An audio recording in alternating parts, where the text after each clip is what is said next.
नमस्कार दोस्तों, कैसे हो।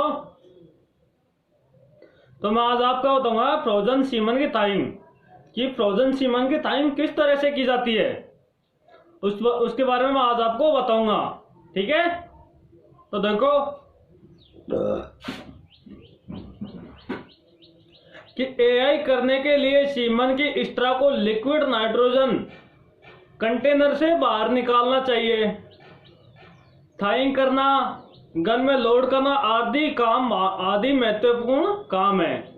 यानी कि कंटेनर से बाहर निकालना, उसकी थाइंग करना और गन में लोड करना। ठीक है, और इन कामों को कुशलतापूर्वक किया जाता है। स्ट्रा में सीमन या फ्रोजन होता है, उसमें स्पर्म शांत अवस्था में रहते हैं। एआई में उपयोग लेने के लिए सीमन का द्रवीकरण या पिघलना या थाइंग जरूरी है ताकि स्पर्म वापस गतिशील हो सके। ठीक है, यानी इसीलिए थाइंग करते हैं क्योंकि स्पर्म होते हैं वो वापस गतिशील हो सके, क्योंकि पहले सीमन जमा रहता है बर्फ की वजह से। कि सीमन स्ट्रा क्रायोजेन जार में लिक्विड नाइट्रोजन भरे गॉबलेट में सुरक्षित रहती है। जो सीमन स्ट्रा क्रायोजेन जार होता है उसमें LN2 में भरी होती है सुरक्षित, जिसका तापमान -196 डिग्री सेंटीग्रेड होता है। कितना होता है? -196 डिग्री सेंटीग्रेड होता है LN2 का टेम्परेचर। ठीक है, इस टेम्परेचर पर स्पर्म की मेटाबॉलिक एक्टिविटी बहुत कम रखी जाती है ताकि लंबे समय तक सुरक्षित रह सके। तो इसकी मेटाबॉलिक एक्टिविटी होती है बहुत कम रखी जाती है क्योंकि वो लंबे समय तक सुरक्षित रह सकती है। एआई के दौरान फ्रोजन सीमन को तरल बनाने तथा स्पर्म को पुनः एक्टिव करने के लिए टेम्परेचर -196 डिग्री सेंटीग्रेड से +37 डिग्री सेंटीग्रेड करना पड़ता है। उन स्पर्म जो जमे होते हैं उनको एक्टिव करने के लिए पहले तो होता है -196 डिग्री सेंटीग्रेड, फिर उसको पुनः एक्टिव करने के लिए कितने पास किया जाता है? +37 डिग्री सेंटीग्रेड पर उसको किया जाता है गर्म। ऐसा थाइंग से होता है। ऐसा कब होता है? थाइंग करते हैं तब जाके ऐसी होती है। यह काम फुर्ती से होना चाहिए। इसके लिए टेम्परेचर फुर्ती से नियमित बढ़ना चाहिए तथा स्ट्रा की पूरी लंबाई में मिलने वाले टेम्परेचर में समानता होनी चाहिए ताकि पूरी लंबाई में भरी हुई स्ट्रा की थाइंग एक साथ हो तथा पूरा सीमन तरल हो जाए। जो स्ट्रा होती है वो एक समान हो और जो उसमें पूरा सीमन होता है वो लिक्विड हो जाए। ऐसा नहीं होने पर स्पर्म गर्मी के उतार चढ़ाव के शौक को भी सहन नहीं कर पाते और स्पर्म मर जाते हैं। ये भी होता है इसमें। क्रायोजेन के गॉबलेट में रखे स्ट्रा का टेम्परेचर -196 डिग्री सेंटीग्रेड होता है। क्रायोजेन कंटेनर के मुंह के नीचे गर्दन पर 80 डिग्री सेंटीग्रेड होता है। जो क्रायोजेन जार होता है उसका होता है -196 डिग्री सेंटीग्रेड, प्लस वो मुंह होता है, उसकी गर्दन होती है जार की यहाँ तक का, उसका टेम्परेचर होता है 80 डिग्री सेंटीग्रेड, है ना, 80 डिग्री सेंटीग्रेड होता है। थाइंग के लिए टेम्परेचर, पानी का टेम्परेचर +35 से +37 डिग्री सेंटीग्रेड रखा जाता है। थाइंग के बाद सीमन का टेम्परेचर +5 से +10 डिग्री सेंटीग्रेड के बीच रहता है। तो थाइंग के बाद में जो टेम्परेचर होगा कितना होता है? +5 से +10 डिग्री सेंटीग्रेड के बीच। गाय भैंस की वेजाइना का टेम्परेचर +37 डिग्री सेंटीग्रेड होता है। ऐसी परिस्थिति में थाइंग के समय सीमन 50 डिग्री सेंटीग्रेड से वेजाइना के टेम्परेचर +37 डिग्री सेंटीग्रेड तक धीरे धीरे प्रोग्रेसिव ढंग से बढ़े तो स्पर्म को कोई नुकसान नहीं होता। यानी कि जो टेम्परेचर होता है वो धीरे धीरे बढ़े तो स्पर्म को कोई नुकसान नहीं होगा, उसको कोई शौक नहीं आएगा। ठीक है, और यदि अगर गन स्टील की बनी हो, यानी एआई गन स्टील की बनी हो तो एआई गन का टेम्परेचर 5 से 60 डिग्री सेंटीग्रेड होता है और स्ट्रा को गन में लोड करते समय ही शॉक लग सकता है। जो स्टील की बनी होती है उसका टेम्परेचर रहता है कि 5 से 60 डिग्री सेंटीग्रेड। ठीक है, और स्पर्म मर सकते हैं। इसीलिए उचित तरीके से सही समय पर सही टेम्परेचर पर थाइंग करना जरूरी है। उचित टेम्परेचर पर उचित समय पर ही थाइंग करना जरूरी है। ठीक है, 1 मिनट से ज्यादा स्ट्रा को गर्म पानी में नहीं रखना चाहिए थाइंग के अंदर, और उसका पूरा टेम्परेचर और टाइम टेबल वगैरह सब चीज रिकॉर्ड रखा जाता है कि कितनी देर तक इसको रखना है, नहीं तो वो उसको स्ट्रा में जो स्पर्म होते हैं उनको शॉक लग जाता है। ठीक है, अब देखते हैं कि थाइंग के बाद एआई गन के टेम्परेचर पर अक्सर टेक्नीशियन ध्यान नहीं देते। तेज धूप में पड़ी गन को अचानक ही प्रयोग में लेते हैं, जो उचित नहीं है। जो गन होती है उसको तेज धूप में पड़ी रहती है उसको काम में ले लेते हैं, और क्योंकि उसमें टेम्परेचर रहता है वो बहुत उचित नहीं है, क्योंकि उसमें स्पर्म को शॉक लग जाता है। यदि गर्मियों में तेज धूप में पड़ी गन का टेम्परेचर +45 डिग्री सेंटीग्रेड के आसपास हो तो ऐसी स्थिति में थाइंग सही टेम्परेचर करने के बावजूद स्ट्रा को तेज गर्म गन में लोड करने पर सीमन का टेम्परेचर बढ़ता है नॉर्मली, क्योंकि गन का होता है 45 डिग्री सेंटीग्रेड, और फिर उसको स्ट्रा को थाइंग करते हैं तो उसका टेम्परेचर बढ़ेगा तो उसको शॉक लग जाएगा। ठीक है, अब देखते हैं कि विशेषज्ञों के अनुसार थाइंग के बाद सीमन का टेम्परेचर 5 से 10 डिग्री सेंटीग्रेड, इसके बाद गन का टेम्परेचर 15 से 35 डिग्री सेंटीग्रेड तथा इसके बाद वेजाइना का टेम्परेचर 37 से 38 डिग्री सेंटीग्रेड के क्रम की स्थिति गर्भाधान के लिए उपयुक्त होती है। तो यानी कि इस टेम्परेचर को हमेशा याद रखना है।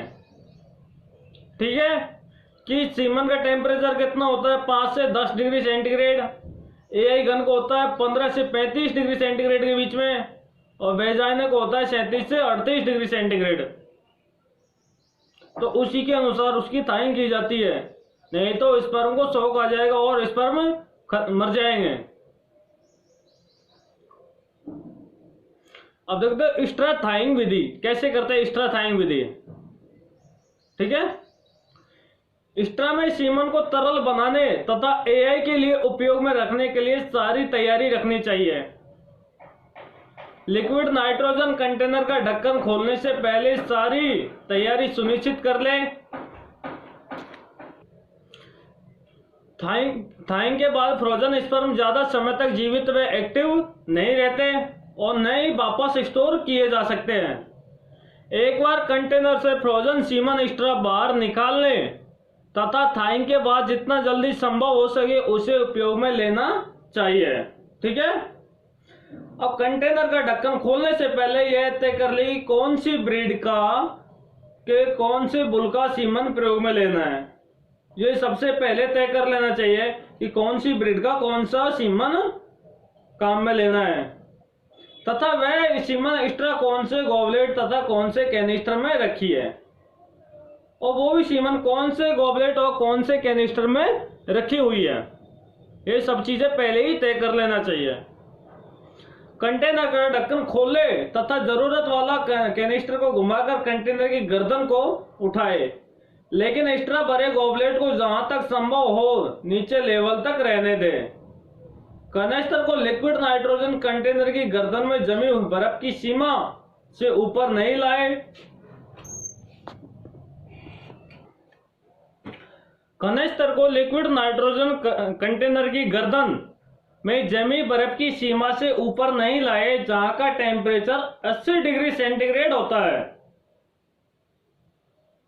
ठीक है, यानी कैनिस्टर को उतनी ऊंचाई तक उठाए कि फोर्सेप से स्ट्रा को पकड़कर बाहर लाया जा सके। ठीक है, नहीं कि उसको उतनी ऊंचाई पे लो जो अपना वो होते है फोर्सेप, उससे उसको स्ट्रा को पकड़ के बाहर निकाल लें, उससे ऊपर कैनिस्टर को नहीं निकालना चाहिए। ठीक है, और अगर यदि कैनिस्टर को गर्दन से ऊपरी वाले भाग ले आए उसे क्या कहते हैं, डेंजर जोन कहते हैं। जो गर्दन होती है उससे ऊपर जो भाग से ऊपर ले आते हैं गर्दन से ऊपर वाले भाग पर, तो उसे क्या कहते हैं, डेंजर जोन कहलाता है। जैसे सीमन के स्पर्म मर जाते हैं। ठीक है, उससे क्या होता है कि स्पर्म के जो सीमन होते हैं और सीमन के स्पर्म वो मर जाते हैं। ऊपर उठाई हुई कैनिस्टर के गॉबलेट में से फोर्सेप से स्ट्रा को पकड़े। लगभग 8 इंच लंबी फोर्सेप को प्रयोग में लेने से पहले ही ठंडी करे या कंटेनर का ढक्कन खोलने पर अंदर से निकलने वाली लिक्विड नाइट्रोजन की वाष्प में फोर्सेप के सिरों को ठंडा कर ले। ध्यान रखे कभी भी हाथ से स्ट्रा बाहर नहीं निकाले, ठीक है ना। अब देखते हैं एआई गन कैसे तैयार करते हैं, ठीक है। एआई गन को एआई करते समय उसके सारे सामान, उपकरण आदि तैयार रखे होने चाहिए। क्रायोगेन कंटेनर में से स्ट्रा निकालने से पहले थाइंग की सामग्री, एआई गन, शीट, फोर्सेप, कैंची, साफ कपड़े का टुकड़ा, केमिकल थर्मामीटर आदि तैयार रखे होने चाहिए। कंटेनर से सीमन स्ट्रा निकालने के बाद जितना जल्दी हो सके एआई में उपयोग ले लेना चाहिए। इसके लिए 15 मिनट से ज़्यादा समय नहीं लगना चाहिए। थाइंग के बाद स्ट्रा को पानी से बाहर निकालने के बाद उसके ऊपर लगा हुआ सारा पानी टिश्यू पेपर या साफ कपड़े के टुकड़े, नैपकिन, टॉवल आदि से पोंछ लेना चाहिए, ठीक है। अब देखते हैं कि स्ट्रा को खड़ी अवस्था में रखें जिसमें फैक्ट्री सील नीचे और लेबोरेटरी सील ऊपर की ओर हो। जैसे फैक्ट्री सील नीचे और लेबोरेटरी सील ऊपर की ओर हो। इस सिरे को लोडिंग एंड भी कहते हैं। इस सिरे को क्या कहते हैं? लोडिंग एंड कहते हैं। फैक्ट्री सील वाले भाग को अंगुली व अंगूठे के बीच हल्का दबाकर 2-3 बार घुमाए ताकि अंदर वाले प्लग ढीले हो जाए और एआई गन के दौरान आसानी से आगे बढ़ जाए, ठीक है। कि हर सीमन स्ट्रा में सीमन भरते समय हवा या एयर बबल छोड़ा जाता है। इस समय स्ट्रा पर अंगुली से हल्की मार करते हुए एयर बबल को लेबोरेटरी सील की ओर ले जाए। ऐसा करना जरूरी होता है ताकि एयर बबल वाली खाली जगह से ही स्ट्रा को काटा जा सके। जो एयर बबल होती है वहां से ही स्ट्रा को काटा जा सकता है। इससे सीमन को कोई नुकसान नहीं होता और एआई के दौरान सीमन लगातार आगे बढ़ता जाता है, ठीक है। अब देखते हैं कि शीट को गन पर लॉक करने के लिए, जो शीट होती है उसको गन पर लॉक करने के लिए रिंग के अंदर से पहना कर गन के नीचे की ओर खींचे तथा और रिंग के नीचे की ओर खिसका कर रोक ले। इससे शीट लॉक हो जाती है। जो शीट होती है वो लॉक हो जाती है तथा ऊपर नीचे नहीं खिसक पाती।